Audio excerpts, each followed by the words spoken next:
কোটা আন্দোলন সংস্কারের সফলতা নিয়ে বুবলি পোস্ট করেন তার ফেসবুকে।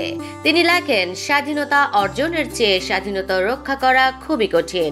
আমাদের এই সুন্দর বাংলাদেশকে আরো সুন্দরভাবে গড়তে প্রকৃত দেশপ্রেমিকদের যেমন সহযোগিতা করতে হবে, তেমনি দেশের সচেতন নাগরিক হিসেবে সবাইকে দেশ ও দেশের মানুষকে সর্বোচ্চ সহায়তা করতে হবে।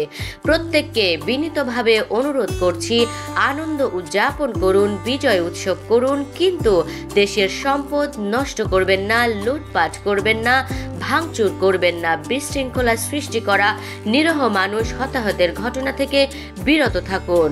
একটি সঠিক দিক নির্দেশনার মাধ্যমে আমরা সবাই বলতে চাই, কারণ বাংলাদেশের মানুষ সর্বোপরি শান্তি চায়।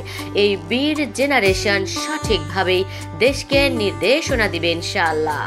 তার এই পোস্টের পরে ফেসবুকে ভরে যায় কমেন্টের ঘর। একজন লেখেন, দয়া করে কেউ সাধারণ মানুষের উপর নির্যাতন করবেন না। আরেকজন লেখেন, আপনার সাথে সব সময় আসছি। আরেকজন সৈকত এমার লেখেন, ঠিক বলেছেন আপু, আপনি সব সময় সঠিক কথা বলেন। ওমর লিখেছেন, ইনশাল্লাহ আপনার পাশে আছি, আপনার কথা শুনবো।